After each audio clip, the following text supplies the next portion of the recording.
네, 안녕하십니까. 두 번째 발표를 맡은 강주성이고요. 발표 컨텐츠는 이렇습니다. 먼저 크게 세 가지로 나누었고요. 원래는 세 번째 Closer Look at Few Shot Classification을 리뷰를 그 페이퍼 리뷰를 하려다가 보니까 Few-Shot Learning이 뭔지를 알았어야 됐고요. 그래서 두 번째 세션에서 Few-Shot Learning이랑 메타 러닝이 뭔지에 대해서 말씀을 드릴 거고, 그 전에 이제 첫 번째 세션에서 제가 왜 Few-Shot Learning 혹은 Transfer Learning에 관심을 갖고 지금 찾아보고 있는지 그 이유에 대해서 말씀을 드리려고 하고요. 이게 Few-Shot Learning이나 메타 러닝이 뭐 페이퍼가 지금 뭐 18년 이후 이런 식으로 몇 년이 채 안 되다 보니까 정형화된 게 없는 것 같아요. 어디서는 뭐 트레이닝 데이터라고 하던 놈을 어디서는 뭐 서포트 셋이라고 하고 용어가 조금 혼동이 될 수가 있어요. 그러다 보니까 최대한 제가 용어를 통일해서 설명을 드리긴 할 텐데 뭐 헷갈리시는 부분이 있으면 체크하셨다가 끝나고 질문해 주시면 되겠고요. Few-Shot Learning, 메타 러닝이라고 되어 있는데 사실 이거는 트랜스퍼 러닝이랑 에피소드 러닝이라고 보시면 돼요. 이제 트랜스퍼 러닝이나 에피소드 러닝 쪽은 그거에 이제 조금 더 어려운 버전으로 생각을 하시면 되는데, 큰 틀에서는 트랜스퍼 러닝으로 생각을 하시면 되고, 그러면은 이제 각각이 어떻게 디파인을 하고 있는지 말씀을 드릴게요. 먼저 Few-Shot Learning인데, Few-Shot Learning은 이름에서부터 나와 있는데 몇 개의 샘플만 보여줘도 클래시피케이션이 되자라는 거죠. 사람이 소량의 데이터, 그러니까 그러니까 저희가 알고 있는 네트워크 뉴런넷 구조 같은 경우는 이제 고양이랑 자동차를 학습시킬 때 이게 충분한 수, 몇천 개 이상 이런 식으로 충분한 수의 데이터셋이 필요하는데, 사실 뉴런넷이 저희가 사람을 흉내낸다라고 해가지고 제안을 한 건데, 사람은 예를 들어 이런 한 장이 이게 고양이네라고 저희가 학습을 할 경우에는 저희는 몇 장 안 보고도 이게 고양이네라는 걸 학습을 할 수 있잖아요. 뉴럴넷이 사람을 이제 뭐 모델링을 한다라고 하는데 실질적인 동작은 좀 다르다라는 거죠. 그러다 보니까 Few-Shot Learning에서는 Few-Shot Classification에서는 다루고자 하는 문제가 K가 매우 적을 때, 그러니까 밑에 데피니션을 먼저 해야 되는데, 고양이 사진이다라고 되어 있는 이 샘플의 숫자가 K고요. 그 다음에 여기서 고양이랑 자동차면은 2클래스 문제잖아요.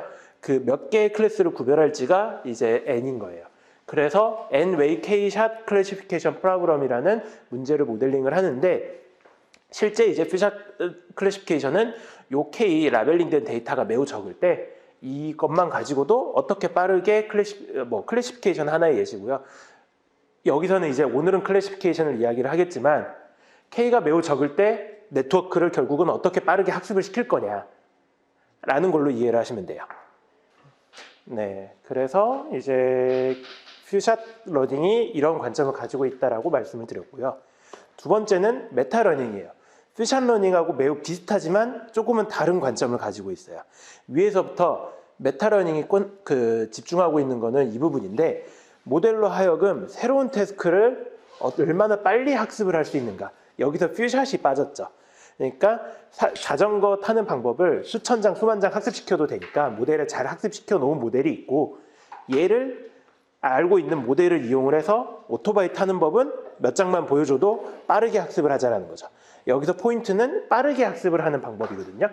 그러다 보니까 얘가 나온 이유가 뭐냐면은 Few-Shot 그러니까 보통은 뭐 크게 말했을 때 메타 러닝을 클래시파이어에 사용한 케이스가 Few-Shot Learning이다라는 이야기를 보통 하고 있거든요.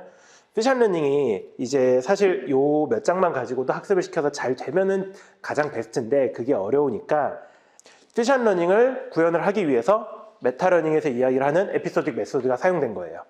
그래서 그 에피소딕 그런 메소드가 뭔지를 이야기를 하면은 말 그대로 여기서 태스크가 에피소드라고 생각을 하면 되거든요. RL에서 에피소드를 이야기를 하듯이 우리가 타겟으로 하고 있는 뉴태스크와 유사성을 가지고 있는 데이터베이스를 만들고 그거를 에피소드처럼 여러 개 만드는 거예요. 그래서 그러니까 잘 구축된 데이터셋을 여러 개의 태스크로 구축을 하고 얘를 잘 학습시켜 놓고 우리가 원하는 실제 뉴태스크인 요 몇 장 안 되는 K-라벨을 가진 그 데이터셋으로 파인 튜닝을 하자라는 거죠. 이게 메타 러닝이랑 Few-Shot 클래시피케이션이 섞인 이제 Few-Shot 클래시피케이션이라고 보시면 되고요. 그렇게 해서 이제 정리를 하면은 그 Few-Shot 클래시피케이션은 새로운 태스크 K가 얘가 매우 적을 때 얘를 학습시키려고 이제 서포트 데이터셋이랑 메타러닝 모델이 결국 기존에 있는 데이터셋 이거를 이야기를 하는데요. 이거를 유사하게 만들어서 잘 그러니까 기존에 라벨이 많은 데이터셋으로 잘 학습시켜 놓고 그거를 파인 튜닝을 해서 우리가 원하는 타겟으로 결과를 잘 내보자 라는 컨셉으로 이해를 하시면 돼요. 이제 구체적인 방법은 뒷부분에 다시 이야기를 할 거고요. 큰 컨셉으로는 이 에피소딕을 통해서 피샷 클래시피케이션을 구현을 하려고 했다라고 생각을 하시면 될 거예요. 그렇게 이제 프로브럼이라고 돼서 이제 뭐 데피니션이 들어가 있는데요. 사실 이 페이지는 간단하게만 말씀을 드릴게요. 이제 이퀘이션이 너무 당연한 이야기라 일단은 메타러닝은 그러면 아까 태스크를 여러 개 만들어 놓고 학습시키는 거라고 했잖아요. 그러면은 태스크가 다양할수록 좋고 그 다양한 태스크와 추가로 우리가 타겟으로 하고 있는 뉴 태스크까지 포함하는 최적화 과정이 필요한데 그거를 수학적으로 나타난 거예요. 그런데 크게 어려운 건 아니고요. 여기서 데이터셋이 있고 데이터셋에서 어떤 샘플 태스크를 뽑아내면은 거기에 해당하는 데이터가 있을 거 아니에요. 그 데이터의 로스 펑션을 정의를 해서 이걸 최소화하는 문제, 전형적인 그냥 슈퍼바이스드 클래시피케이션 문제로 보시면 되잖아요. 다만 이게 하나의 태스크에 대해서 이렇게 정의된 거를 여러 개의 태스크에 대해서도 통합적으로 정의를 하자라는 거죠. 그게 이제 밑에 적힌 건데 클래시파이어의 다른 표현이잖아요. 기분 x가 있을 때 y를 나타내는 그 프로바빌리티를 최대화시키는 세타를 찾는 거. 이게 슈퍼바이스드 러닝에서의 클래시파이어의 목적이라고 해야 될까요? 코스트 펑션은 아니니까 목적 함수라고 하긴 좀 애매할 것 같은데 이 오브젝티브 펑션에 추가적으로 이 데이터셋이 뭐 여기서 서포트 셋이랑 이제 뭐 트레이닝 셋으로 돼 있는데 그냥 결국 데이터셋을 두 개로 나눈다라고 구분을 하시면 된다 생각하시면 되고요. 그러니까 샘플링된 라벨에 의해서 서포트 셋과 이제 트레이닝 셋의 전체 을 학습을 시켰을 때 그 프로바빌리티가 마찬가지로 제일 확대가 되는 동일한 문제지만 이퀘이션에 여기에서 기분 s가 들어가 있잖아요. 모든 태스크에 대한 그 익스펙테이션이 들어가기 시작했다라는 것으로 이해를 하시면 되고요. 사실 제가 지금 설명을 하다가 문제가 좀 꼬였는데 결국은 기본 심플한 클래시파이어에서 태스크별로 그냥 코스트 저희가 클래시파이어 학습하듯이 코스트 돼 있던 거를 태스크별로 익스펙테이션을 취하겠다라고만 이해를 하시면 될 거예요. 그래서 이퀘이션은 이 정도까지만 말씀을 드리고 뒤에 이제 프로시듀얼로 다시 한번 설명을 드릴게요. 이게 이제 스텝 바이 스텝으로 방법 메소드를 조금 이해가 쉽게 말씀을 드려볼까 싶어서 적은 건데 먼저 L은 라벨 정보예요. 그러니까 태스크가 아까 같은 경우에는 하나의 태스크에 두 개의 라벨이 들어가잖아요. 근데 엠리스트 같은 그런 퍼블릭 데이터에는 100개, 1000개 이런 식으로 라벨이 돼 있는 거를 거기서 두 개를 뽑아내겠다라는 거죠. 예를 들자면은. 그래서 이제 라벨 정보를 뽑아내고요. 그 라벨에 해당하는 서포트 셋과 그 다음에 여기서 메타 테스팅 데이터셋으로 여기는 디파인 됐는데 DB를 결국 이제 메타 러닝을 할 때랑 그 다음에 뉴태스크용이랑 이걸 두 개를 나눈다라는 거죠. 그 다음에 세 번째 스텝이 이제 메타 러닝을 하기 위한 그 데이터셋이 이제 S잖아요. 이 S에 대해서 트레이닝을 시켜놓고 그러면은 아까 그림에서 태스크가 여러 개 돼 있잖아요. 예를 들어 10개인데 그 10개 중에서 모델을 선택하는 방법은 뒷부분에 나오는 여러 인투이션에 의해서 여러 가지로 쓸 수 있는 거죠. 가장 단적인 예로 10개 학습시켜놓고 밸리데이션셋에서 가장 하이스트 애큐러시를 보이는 모델을 가져와서 파인 튜닝을 해도 되는 거고요. 이게 가장 간단한 예시인데 이제 이거는 인투이션에 의해서 이제 프로포스 메소드가 많고요. 이렇게 해서 학습이 기존의 태스크에 의해서 메타 러닝이 된 모델을 들고 와서 이제 실제 저희가 타겟으로 하고 있는 메타 테스팅 데이터셋에 파인 튜닝을 하고 평가를 하겠다라는 거예요. 이게 이제 스텝 바이 스텝으로 나누었을 때 그 이야기를 하는 거고요. 이제 조금 혼란스러우실 수 있는데 그거를 인투이션만 가지고 다시 한번 설명을 드려볼게요. 저희가 목표로 하고 이 메타 러닝의 결국 목적은 빠르게 학습을 하기 위해서 목적은 언라벨드 데이터, 저희가 타겟으로 하고 있는 이 언라벨드 데이터셋에 대한 프레딕션 에러를 줄이는 게 목적이에요. 근데 언라벨드 데이터셋을 저희가 이용하는 게 쉽지 않으니까 기존의 라벨드 된 데이터셋에 어떤 트릭을 줘서 비슷한 태스크라는 거를 만들고 그걸 통해서 애큐러시를 높여보겠다라는 거죠. 프레딕션 에러를 줄여보겠다라는 이야기인 거죠. 이게 이제 메타러닝의 인투이션이고요. 이렇게 앞에처럼 태스크별로 해서 트레이닝을 시켰는데 트레이닝 메소드를 이제 스텝 바이 스텝으로 이야기를 한 게 앞부분에 대한 이야기고요. 아무래도 근데 그렇게 트레이닝을 해도 샘플 수가 지나치게 적다 보니까 학습이 제대로 충분히 안 되나 봐요. 그래서 그런지 닙스 18년도에 메타러닝을 이렇게 다음과 같이 세 가지로 방법을 나누어서 설명을 하고 있더라고요. 근데 여기서 키 핵심은 그러니까 결국 클래시파이어를 어떻게 모델링을 할 거냐인 거예요. 그래서 모델 베이스드는 그냥 뭐 어떤 방법 없이 그냥 샘플이 적더라도 뭐 딥러닝을 박든 클래시파이어를 박든 그냥 이제 동작을 하는 클래시파이어 자체를 학습을 하자라는 내용인 거고요. 매트릭 베이스드는 샘플 수가 적으니까 애큐러시가 별로 안 나온다. 그러면은 커널이라는 놈을 놓고 디스턴스, 그러니까 결과적으로는 이제 디스턴스를 재는 건데 두 가지 레퍼런스랑 그 다음에 테스팅용이랑 차이를 계산을 하는 커널을 놔두고 그걸 가지고 클래시피케이션을 하자라는 매트릭을 제안을 한 거고요. 그 다음에 옵티마이제이션 베이스드는 태스크를 이용을 한 옵티마이제이션 방법이 저희가 기존에 쓰던 옵티마이제이션 방법이랑 좀 다르잖아요. 그러다 보니까 태스크까지도 고려를 한 그 옵티마이제이션 방법을 제시를 하고 그걸 통해서 학습을 시켰을 때 결과가 잘 나온다라는 그런 방법을 제안을 한 거예요. 그래서 밑에 보면은 모델들이 이렇게 뭐 유명한 모델들이 이렇게 좀 돼 있는데 오늘 주로 볼 거는 여기 진한 부분들이고요. 그 다음에 각 모델들 관련해서 레퍼런스는 다 달아놨으니 혹시 오늘 개론을 들으시고 그 다음에 뭐 궁금하신 부분이 있으면 질문 주셔도 되고 혹은 그 페이퍼를 찾아보셔도 되고 지금부터 이제 할 거는 각 방법들에 대해서 어떤 키 인투이션을 갖고 있냐라는 거예요. 그래서 제일 먼저 저희가 타겟인 그러니까 오늘 설명드릴 페이퍼에서도 타겟인 매트릭 베이스드 어프로치를 먼저 설명을 드릴 건데요. 키워드는 이거 두 개예요. 리얼리스트 네이버후드랑 커널 덴시티인데 이퀘이션으로 나타내면 여기 밑과 같고요. 결국 서포트 셋 데이터, 그러니까 그 메타러닝에서 갖고 있던 그 트레이닝 데이터들을 다 이제 저장을 해놓고요. 어떤 샘플 인풋 데이터 X가 들어왔을 때 그 레퍼런스, 학습된 그 레퍼런스 데이터와 샘플 인풋과의 디스턴스를 일일이 다 재겠다라는 거예요. 그래서 제일 가까운 놈으로 가겠다라는 거죠. 이게 이제 커널인데 이 커널을 이제 어떤 형식으로 만드냐에 따라서 이렇게 이름이 각 나뉘는 거고요. 각각에 따라서 하나씩 보자면은 이제 퓨처 클래시피케이션에서 가장 유명한 샴 네트워크, 막 고양이 나오는 그 샴 그림을 보신 적이 있으실지도 모르겠는데 그 네트워크로 보시면 되는데 키워드는 그 포인트는 이래요. 여기 왼쪽 그림을 보시면 되는데 트레이닝 데이터를 CNN을 통해서 피처 익스트랙터를 해서 그 n웨이 k샷이면은 n 곱하기 k개의 트레이닝 샘플이 있는 거잖아요. 그거에 대한 인베딩 벡터를 다 저장을 해놓고요. 테스트가 들어왔을 때 마찬가지로 인베딩 벡터가 이제 학습된 CNN을 통해서 만들어질 거잖아요. 이 둘 간의 디스턴스를 재고 그 디스턴스로부터 이게 같은 클래스일지 다른 클래스일지를 계산을 하는 거예요. 그래서 여기서는 이제 디스턴스가 에런 디스턴스를 썼는데 이거는 뒷부분에 가면은 뭐 다른 여러 디스턴스를 다 써도 상관이 없고요.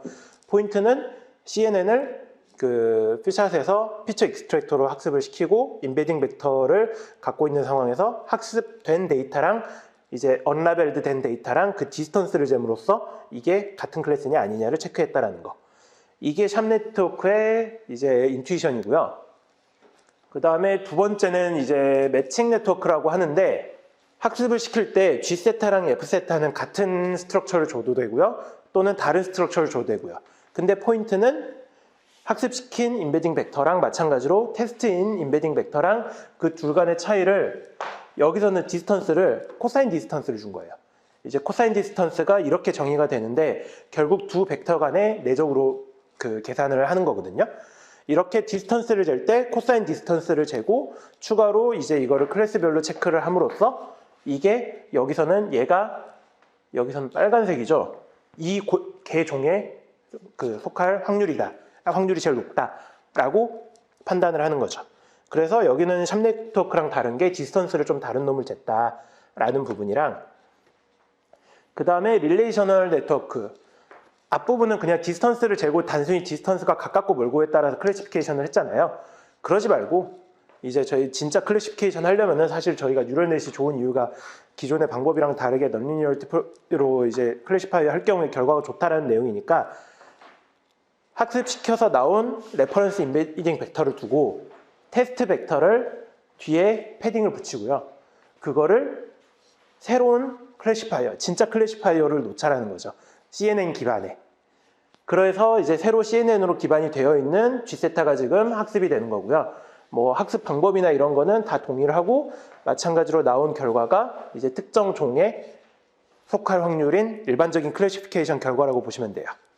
이게 릴레이셔널 네트워크고요. 그 다음에 프로토 네트워크. 그림 보시면은 바로 나올 수 있는데요. 앞선 방법들은, 논문에서 제안했던 방법들은 여기서는 이제 클래스가 3개니까 3웨이고 클래스별로 샘플이 5개씩 있으니까 3웨이 5샷 클래시피케이션 프로블럼이잖아요.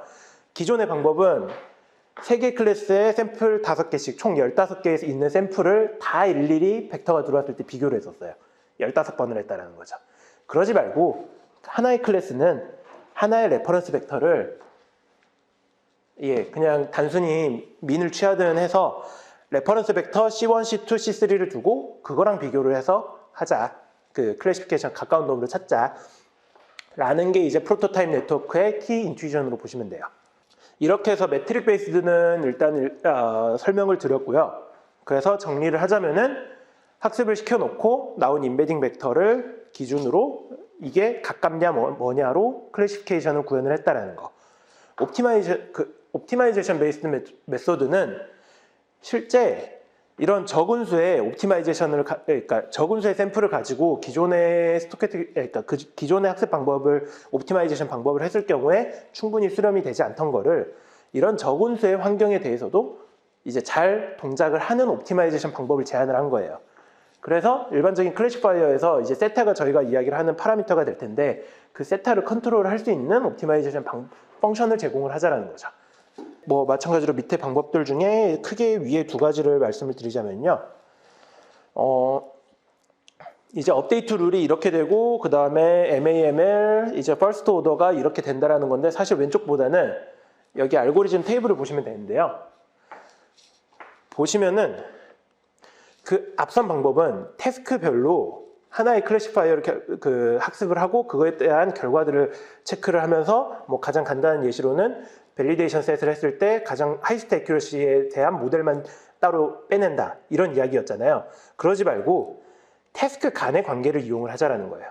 그래서 하나씩 그렇게 학습시키던 걸 하지 말고 전체 셋에서 태스크를 배치 사이즈로 해가지고 막 빼내고 그 배치 사이즈별로 전부 다 그레디언트를 해서 웨이트 업데이트를 일일이 다 하고 이제 이게 하나의 배치가 끝났을 때 최종적으로 메타 웨이트라는 이 값을 이 이퀘이션에 의해서 업데이트를 한다라고 보시면 되고요.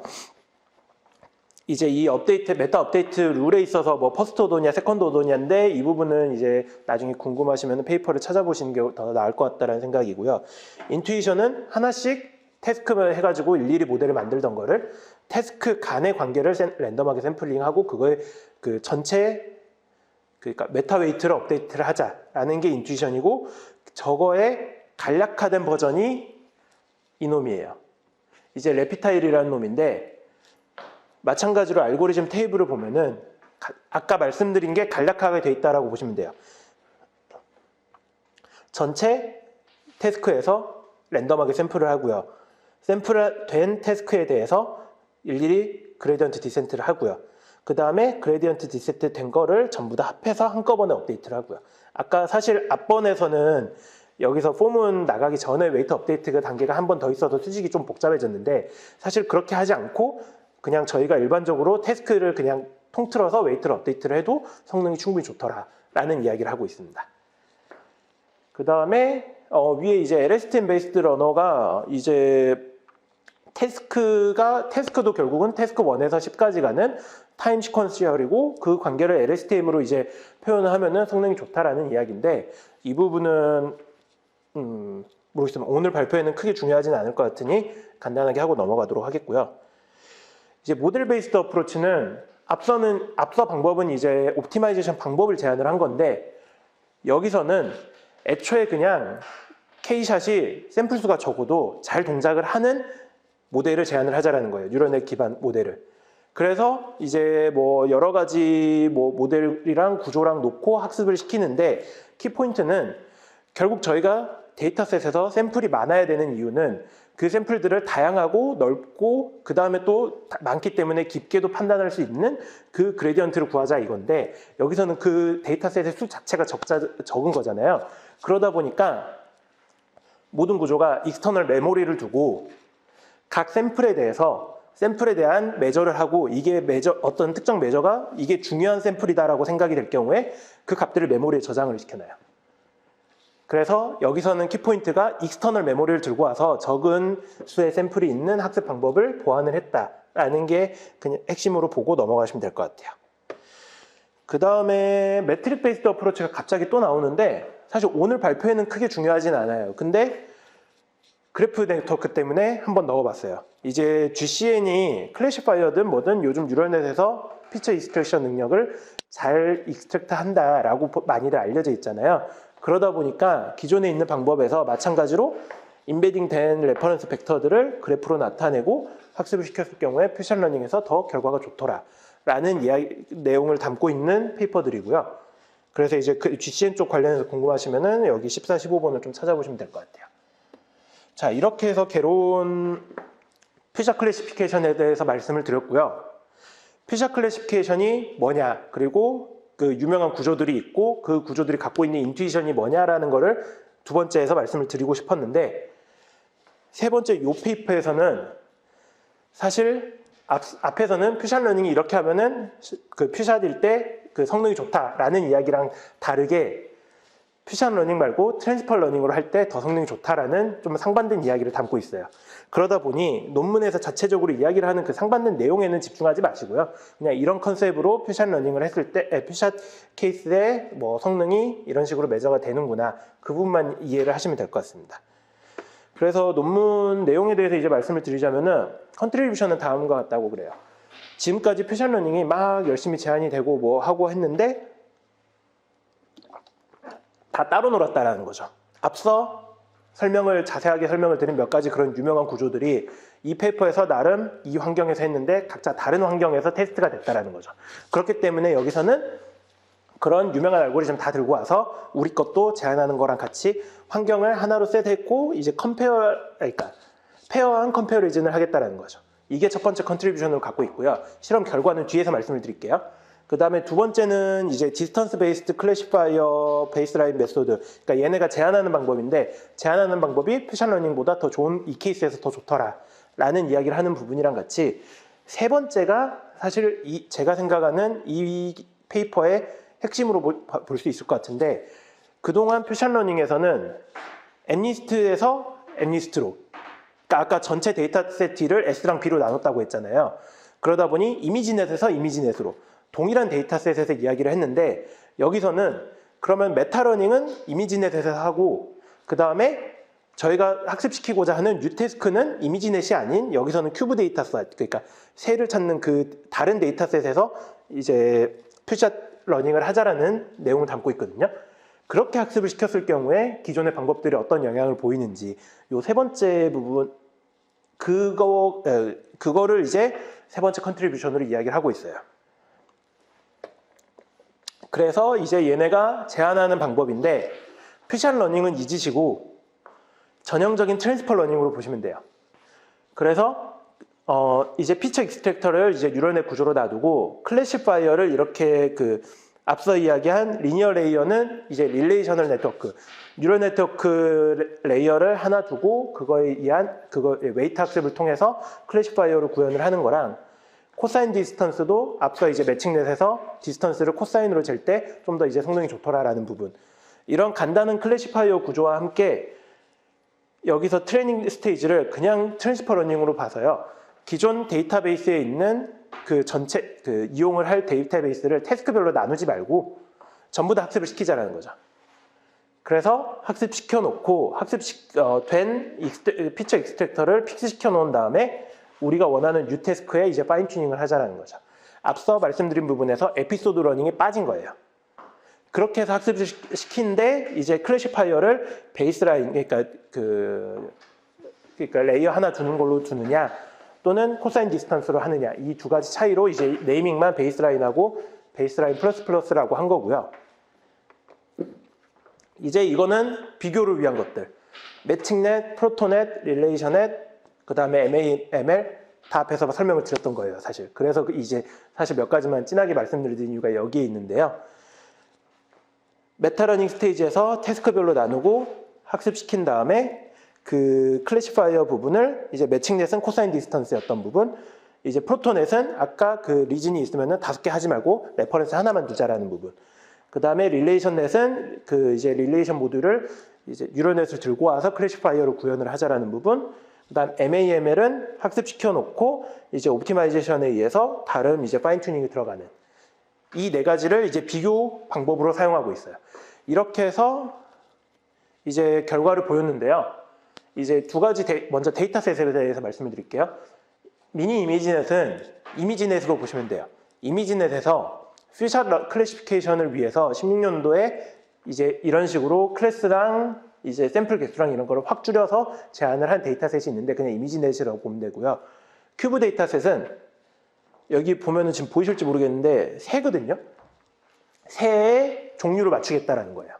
그래서 마찬가지로 퓨샷 클래시피케이션에서 자주 쓰이는 그 데이터셋으로 생각을 하시면 돼요. 그 다음에 이거는 이제 실제 임플리멘테이션 디테일인데 뭐 에포크 얼마 있냐, 익스페리멘트 얼마 있냐라는 부분이다 보니까 나중에 차분히 보시면 될 거고요. 이제 중요한 부분은 5A K샷 클래시피케이션, 이제 서포트 셋, 그러니까 메타 러닝을 할 때는 5A K샷을 썼고, 그 다음에 쿼리 셋, 그러니까 실제 이제 파인 튜닝 들어갈 때는 5개의 클래스에 16개의 샘플이 들어가는 이 방법으로 이제 구현을 해서 퍼포먼스를 본 게, 먼저 첫 번째로 이제 성능을 한 게 여기서 인트라 클래스 베리데이션이라는 메저를 이야기를 했거든요. 뭐냐면은 하나의 클래스에서 여러 개의 샘플이 있을 텐데 그게 뉴럴넷을 통해서 임베딩 벡터가 나오잖아요. 그 임베딩 벡터가 얼마나 클래스 내에서는 얼마나 차이가 나냐. 당연한 말이지만 클래시피케이션을 잘 하려면은 하나의 중요한 레퍼런스 포인트에 몰려 있는 게 좋겠죠. 이게 클래시피케이션이 잘 될 거 아니에요. 그래서 일단은 클래시파이어 입장에서 인트라 클래스 베리데이션이 낮은 게 좋아요. 낮은 게 좋다라는 거를 기준으로 놓고 제안하는 방법이 베이스 플러스 플러스가 베이스라인보다 더 높은데 그 이유를 코사인 디스턴스를 사용을 해서 메저를 할 경우에 이게 더 낮아지는 효과가 있다라는 분석을 했고요. 두 번째로 메저를 다르게 해놓고 깊이를 이렇게 안쪽으로 쭉 지금 컨볼루셔널, 그 다음에 여기는 뭘로 돼 있지? 르넷으로 돼 있나? 레스넷으로 돼 있네요. 그러니까 그 아키텍처 깊이를 깊게 할수록 마찬가지로 인터클래스 베리데이션이 낮아진다. 즉 피처 익스트랙션을 더 잘한다. 밀집도 있게. 라는 분석을 하면서 실제 이제 퍼포먼스를 잰 게 보면은 제안하는 베이스라인이 다른 퓨샷 러닝 케이스와 유사하거나 혹은 더 좋은 케이스가 있었는데, 네, 여기서 이제 유사한 퍼포먼스를 보여주고 있다라고 이야기를 하고 있어요. 이제 퓨샷 러닝을 위해서 뭐 에피소드 러닝 이런 거를 안 써도 충분히 좋다라는 이야기죠. 그러면서 이제 다음으로 넘어가는 게 백본 뎁스별. 뎁스를 깊게 만들수록 퍼포먼스가 다들 올라가고 있잖아요. 그러다 보니까 마찬가지로 뎁스가 깊어짐에 따라 인트라클래스 베리데이션이 낮아진 모습을 보여주고 있다.